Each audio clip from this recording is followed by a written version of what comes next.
A paz do Senhor, irmãos, vamos para mais um comentário da lição bíblica. Estamos estudando nesse terceiro trimestre acerca de Êxodo e Levítico, nomes e chamado, e a lição de número 5. A lição de número 5, o texto da lição é a Páscoa, aonde o Senhor institui a Páscoa. A lição de número 5, ela está inserida no capítulo 12, na instituição da Páscoa. Como sempre, a lição ela traz 3 objetivos bem específicos.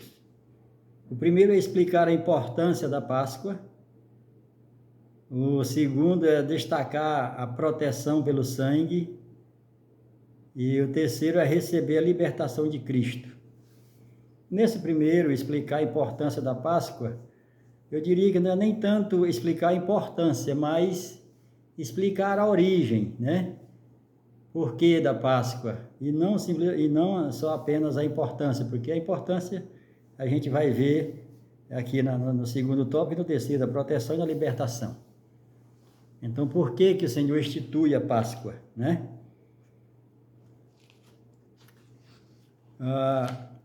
O textuário vai dizer: o sangue vos será por sinal nas casas em que estiverdes. Quando eu vi o sangue, passarei por vós, e não haverá entre vós praga destruidora, quando eu ferir a terra do Egito. Essa maravilha, essa última maravilha aqui, que para os egípcios era praga, eu creio que foi a única que poderia ter atingido os hebreus. Que aqui foi justamente para eles passar o sangue, né? Não foi falado isso aqui para os egípcios.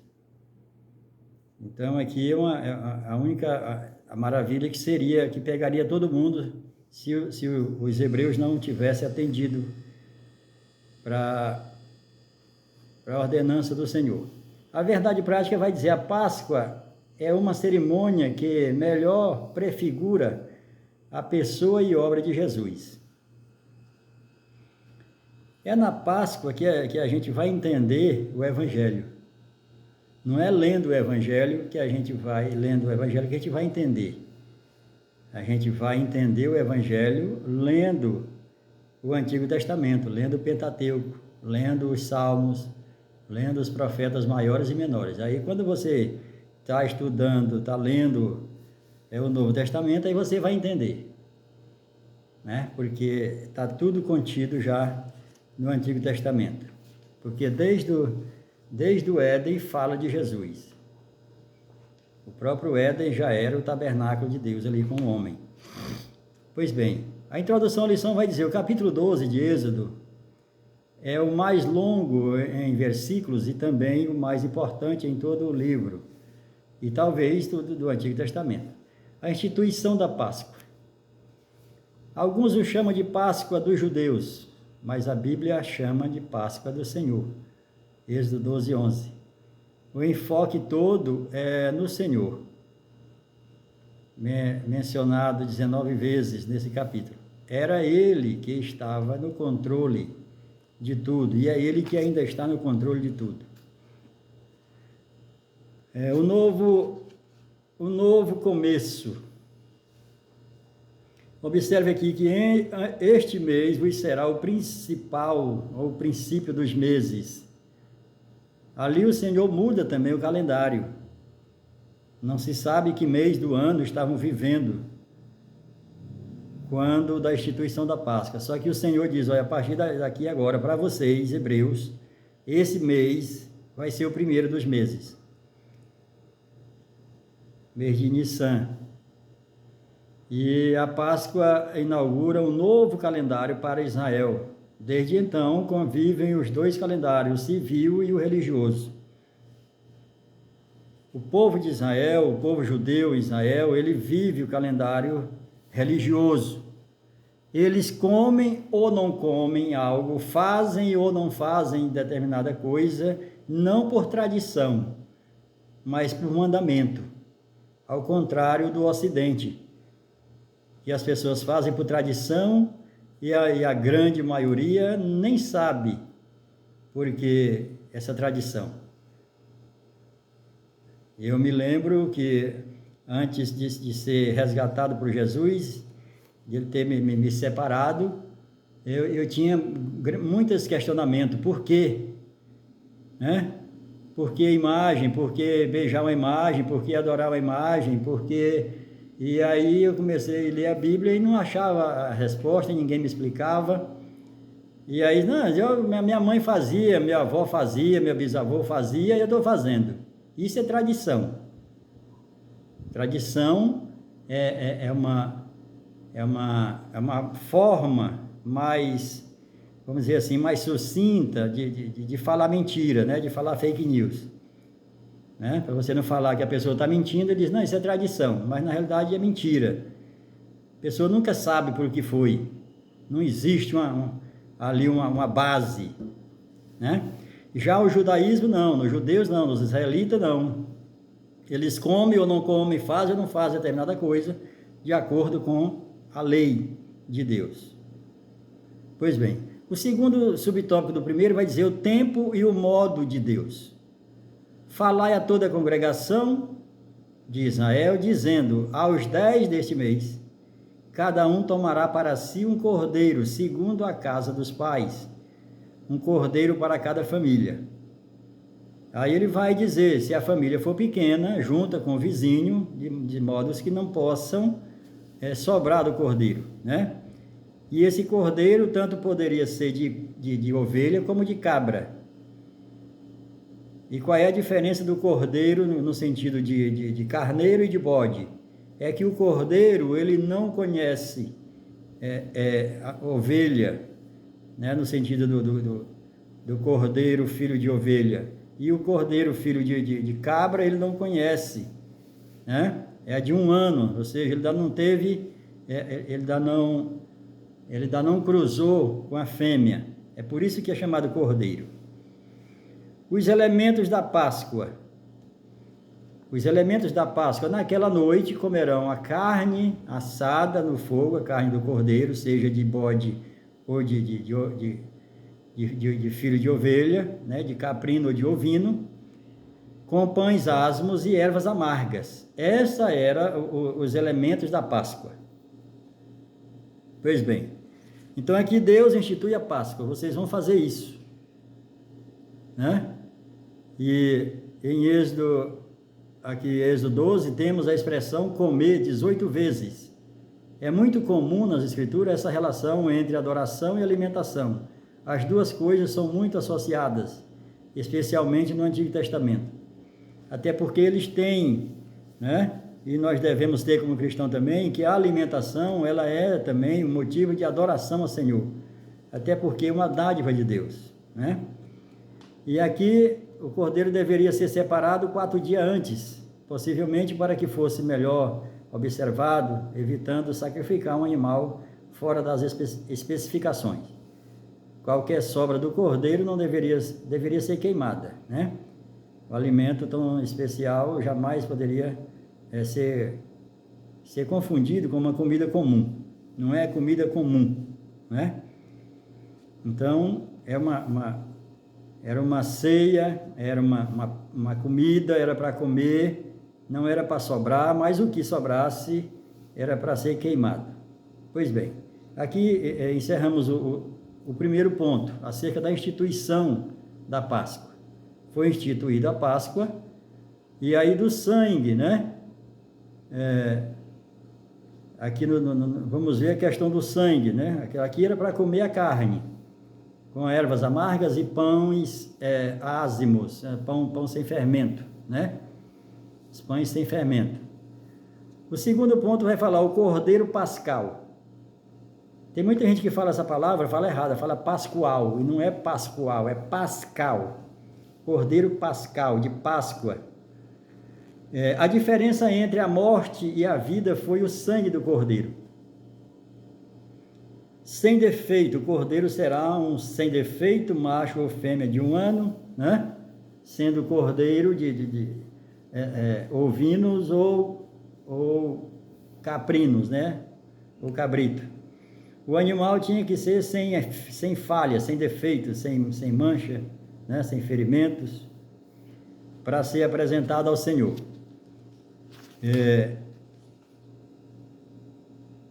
Em Romanos 3, aqui em Romanos 3:10, diz assim, não há um justo sequer. Quando no tópico aqui ele está dizendo, apenas alguém perfeito e santo poderia substituir o pecador. Isso nos coloca no impasse. Onde estaria, né, esse ser? Nenhum de nós serviria, não temos qualificação, mas um dia alguém veio, nasceu, viveu sem pecado por toda a vida e morreu no nosso lugar. Em Romanos 3:10 está dizendo, que diz que Deus olha para o céu da terra e não acha um justo sequer. Está no Salmo 14:3 também. E aqui vem Jesus, desde a eternidade, que Deus separa ele antes da fundação do mundo, antes que existisse céu e terra, o Senhor já existia, Jesus já existia em Deus, né? E permaneceu o mistério oculto de Deus até hoje. Jesus é o mistério oculto. Para quem não se abre, para quem não se entrega, Jesus só se revela para quem busca, para quem vai atrás. O segundo tópico vai dizer o sangue nas portas. Tomarão do sangue e o porão em ambas as ombreiras e na vega da porta, nas casas em que comerem, né? A palavra Páscoa significa passar, pachar, no grego passar por cima ou passar sobre. Eles deveriam espargir o sangue sobre as portas, tanto em cima como nos lados. A casa onde houvesse sangue estaria à mercê, que não houvesse sangue estaria à mercê do destruidor. Somente a casa marcada por um sangue estaria protegida. E isso fala justamente da igreja, de nós como igreja. A nossa diferença para o mundo, em termos de seres humanos, é simplesmente o sangue de Cristo. Porque Ele nos separou e nos salvou, e nós estamos vivendo sobre o seu domínio, sobre a sua lei, sobre a sua vontade. E esse sangue que Ele derramou lá no Calvário, nos cobre até hoje, e nos cobrirá eternamente.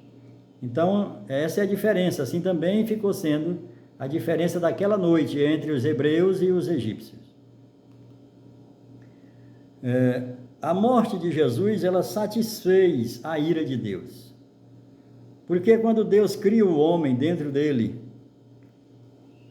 e como ele é onisciente, ele já sabendo de tudo o que acontece, ele também dentro dele já mata o filho. Já para si, ele já tem um substituto, né? Ele já provê para si um cordeiro.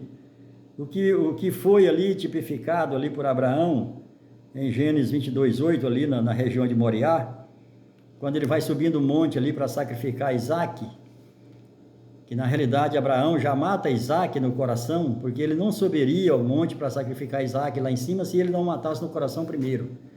Então ele não foi lá em cima sacrificar, matar Isaque, ele foi lá em cima reaver de Deus.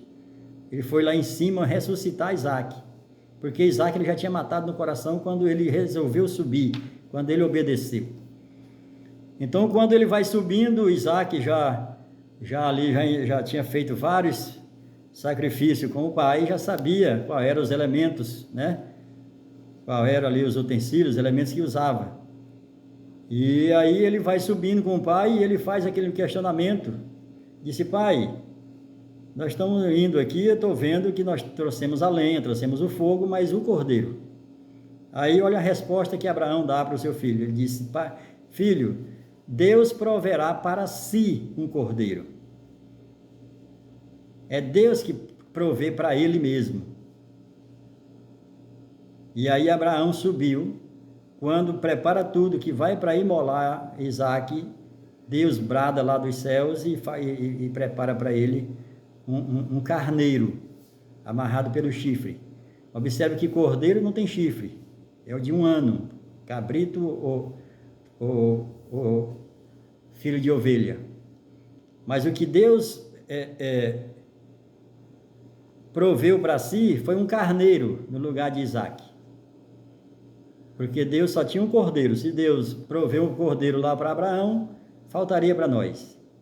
Então lá ele sacrifica um carneiro. E aí ele estava amarrado pelos chifres. E tanto cabrito como cordeiro não tem chifre, porque só tem 1 ano de idade. Pois bem, então aqui Deus proveu para si um cordeiro.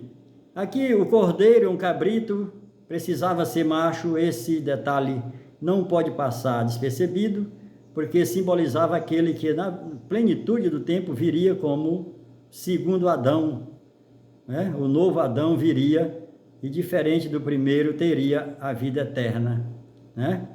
Teria a vida e não a morte. Aqui tem uma diferença entre primeiro, nós temos na Bíblia a situação de primeiro e segundo Adão, primeiro e segundo homem, e nós temos também a situação do primeiro e o último Adão, né?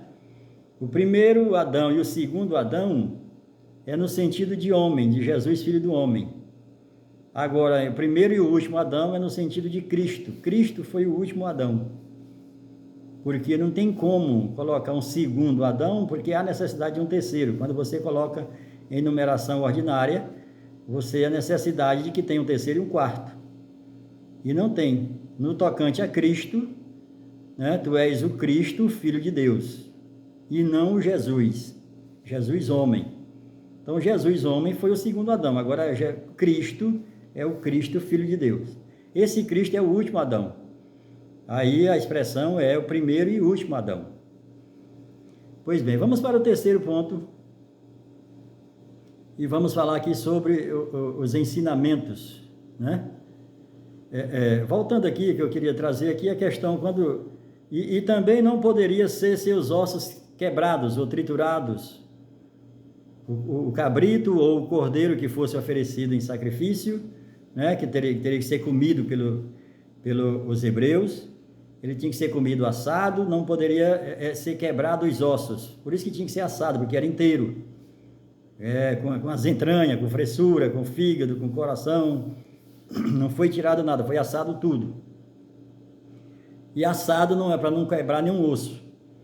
E isso nós vemos depois, trazendo para a igreja, foi profetizado por Davi, o Salmo 34, 20, quando ele diz que nenhum dos seus ossos seria quebrado, e isso já falando de Jesus e não mais do cordeiro que tinha sido lá em Êxodo. E o acontecimento dessa profecia em João 19, 3, quando os soldados romanos quebraram a perna do que estava de um lado, foram para o outro lado e quebraram a perna do outro, mas quando foram para quebrar de Jesus, Jesus já estava morto, e eles não quebraram a perna, apenas furaram de um lado. E esse furar de um lado aí é justamente para a porta da graça. A porta da graça é furada do lado de Jesus, para que nós possamos entrar, igreja. Quando a gente vai lá para a Arca de Noé também, a arca também tinha uma porta lateral, era a porta da graça, né? Pois bem, o terceiro ponto fala sobre ensinamentos. O êxodo de Israel, né, a saída de Israel na noite da Páscoa, é uma poderosa, dramática e eficaz obra de salvação. A salvação é Deus quem fazendo por nós o que nós mesmo jamais poderíamos fazer, né? Então essa passagem, esse êxodo de todo o povo hebreu ali, de cerca de 3 milhões de pessoas saindo do Egito, simbolizando a salvação, que nós saímos do mundo, Jesus nos resgatando do mundo através da obra do Espírito Santo, nos convencendo do pecado e do juízo. A salvação da família, falai a toda a congregação de Israel, dizendo, aos 10 desse mês, cada um tomará para si um cordeiro, segundo a casa dos pais, um cordeiro para cada família. A Páscoa tinha um caráter coletivo e familiar. Era para ser celebrada em família. Ninguém deveria fazê-lo sozinho.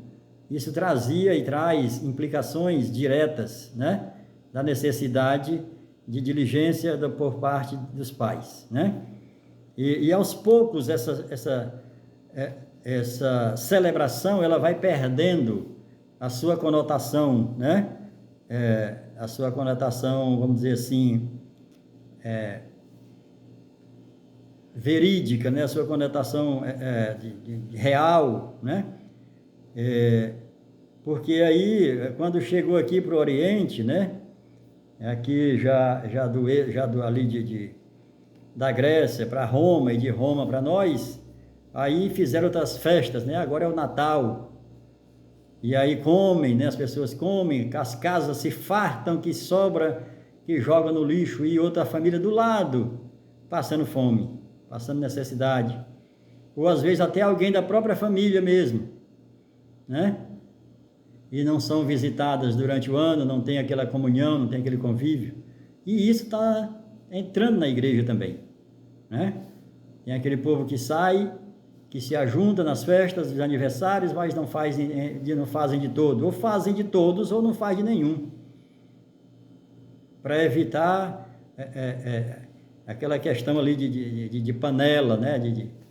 De aquilo que Jesus fala, que a gente tem que servir e não ser servido. E isso é muito importante, isso tem arruinado muitas vidas na igreja por conta disso. Temos que ter o cuidado com isso. O segundo ponto vai falar do memorial. Este dia vos será por memorial, e o celebrareis como solenidade no Senhor. Nas vossas gerações celebrareis por estatuto perpétuo, né? Todos nós temos a tendência de esquecermos das coisas, inclusive mais importantes. Sabendo disso, Deus estabeleceu um memorial para que Israel nunca se esquecesse da sua saída do Egito. Êxodo não foi um evento qualquer e não poderia cair no esquecimento. Assim também como a nossa salvação, quando o Senhor nos resgatou do mundo, não é para cair no esquecimento, não é para você nunca se esquecer de quem você era, onde você estava e o que você é e onde você está hoje. E isso eu não estou falando de situação financeira, eu estou falando de salvação, estou falando de vida eterna, né? Então não é para a gente esquecer. E aqui, como Deus fala para os israelitas, inculcar na cabeça dos filhos, ata na testa deles, fala eles andando, de dia andando, caminhando, fala na hora da mesa da comida, do almoço, do jantar, assentando-te, levantando-te, andando pelo caminho, levando para a escola, indo buscar da escola, fala dessa salvação, fala desse derramamento de sangue de Jesus por nossas vidas. E assim é o que Deus determinou para que os hebreus fizessem, para que eles não se esquecessem, e assim também nós não devemos esquecer e devemos ensinar os filhos, coisa que a gente vê na igreja também, hoje. Antigamente a gente via, os jovens não sabiam nada de Bíblia, hoje é todo mundo, ninguém sabe nada de Bíblia, ninguém se familiariza com a Bíblia, né? E isso no tocante a coisa normal, conhecer a Bíblia, os livros, o nome dos livros, aqui através do índice, né? A sequência dos livros, se conta nos dedos os crentes que sabem isso, que tem em memória o nome dos livros, a sequência. E isso não se ensina mais, né? E eu não estou nem falando do fato de usar a Bíblia fisicamente, porque não tem nenhum problema você ter a Bíblia no celular, desde que você também saiba da mesma forma. Conhecer hinos da harpa, ninguém conhece mais hinos da harpa, né? Você passa os cultos, está virando missa, porque você chega 3, 4 cultos por semana, os hinos são os mesmos, ninguém procura aprender mais hinos da harpa. Quando se canta o hino da harpa, fica até estranho, né? Porque as pessoas não sabem, não acompanham, e o fato de não saber não tem nenhum problema, você aprende ali naquele momento, né? E hoje nós temos um recurso, você tem no YouTube, cantado, inclusive com a harpa de música, cantado da forma correta, original, você pode aprender, mas está faltando o ensinamento, os ensinamentos estão precários. Primeiro está faltando quem ensine, logo não vai ter nem quem ensinar, é o que nós estamos vivendo nesses últimos tempos. Então nós temos aqui a Páscoa, a passagem, a salvação de Deus para o seu povo lá no Egito. no capítulo 12 do livro do Êxodo, que significa passagem, passar por cima, passar sobre. E aqui nós temos um pequeno relato já do que é Jesus nas nossas vidas. A tipificação de Jesus ali através do cordeiro, do cabrito, né? A obediência e fé. Terceiro e último tópico aqui do terceiro ponto. Na comida da Páscoa, o Senhor vai dizer assim, olha, sapato nos pés, cajado na mão, tudo preparado, comei apressadamente, né? O pão não pode levedar, não é porque foram ligeiros que não tinha que levedar, porque não tinha que ter fermento mesmo. Porque o fermento, toda vez que você encontrar fermento na Bíblia, simboliza pecado. O fermento, ele não aumenta o peso da massa, ele só vai aumentar o volume. Assim como você vê igrejas lotadas e igrejas com pouca gente. A gente tem que ter muito cuidado, né? Na hora de se manifestar sobre isso. Porque tem a questão do fermento que incha a massa, mas a massa é a mesma, é o mesmo quilo de farinha, né? Ele faz um volume muito grande, mas é 1 quilo de farinha, não aumentou. Então o fermento simboliza pecado. Então aqui, quando na Páscoa Deus ordena que tem que comer ligeiro, né? Apressado, porque ali depois vai ter que sair. Aqui na ceia, quando Jesus ele ali conclui a última Páscoa e institui a primeira ceia, né? Aí Jesus vai dizer assim, ensinando para o apóstolo Paulo, em 1 Coríntios 11, 33, diz assim, esperai agora uns pelos outros. Pegue o pão, pegue o suco de uva e espere uns pelos outros, né? Porque estava havendo muita bagunça na igreja de Corinto, e aí Paulo ensina eles como é que tem que ser. Agora, ao invés de ser apressado, como foi na Páscoa, agora esperai uns pelos outros, né? Aí obediência e fé. Desta maneira comereis, né? Lombos cingidos, sandálias nos pés e cajado na mão, comê-los-ei à pressa. É a Páscoa do Senhor. Aquilo que Deus fez por nós é graça, e o que fazemos para Ele é obediência. Não há obediência se não houver fé. O autor de Hebreus deixa claríssimo que foi necessário fé para Moisés fazer isso. Então, graças a Deus. O que é que significa graça? Graça é um favor imerecido, ou graça é algo dado em troca de nada, né? Por alguém que nada merece. Isso é graça. E aqui nós temos a questão e observamos aqui que é a ceia do Senhor, não é a Santa Ceia. Aliás, a Páscoa do Senhor, não é a Santa Páscoa, assim como a gente fala Santa Ceia. Tem algum problema, pastor? Está errado falar Santa Ceia? Primeiro, não está na Bíblia, assim como não está a Santa Páscoa. Também não está a Santa Ceia. Está a Páscoa do Senhor e está a Ceia do Senhor. Porque se é do Senhor, é santo, né? Senão deveria ser o culto santo do Senhor, deveria ser o pão santo do Senhor, o hino santo do Senhor, e não, e tudo na igreja, tudo que você está oferecendo para o Senhor é santo. Então, assim como a Páscoa do Senhor, assim também a ceia do Senhor, porque santo já é. Amém? Que Deus abençoe a todos, uma boa aula, que todos venham para a Bíblia, estudarem a Bíblia. Esses últimos tempos nós vamos carecer muito da Bíblia, pelo que Deus está fazendo com o nosso Brasil. Deus separou o nosso Brasil, Deus escolheu o Brasil, né? O Brasil clamou desde 2012, o Senhor ouviu e agora nos atendeu. E agora o Senhor vai fazer do Brasil a nação número 1 do mundo, eu não tenho dúvida disso, estou profetizando isso. Estou profetizando que até 2025, o Brasil vai estar no topo do mundo, no ranking mundial. Porque profetizo também que no ano que vem, 2023, até meados do ano, a gente vai estar na OCDE. E eu creio que o Senhor é conosco. E é preciso que tenhamos a palavra de Deus para combater a mentira, a fake news, né? Para combater. O inimigo, ele usa a Bíblia. E nós só podemos combater o inimigo através da Bíblia também. Mas para isso nós devemos conhecer. Se nós ficarmos em dúvida diante dele, já era. Assim como Eva ficou em dúvida quando ele falou que ela não poderia comer de nenhuma árvore do jardim. Se ela se assentou para conversar com ele, é porque teve dúvida.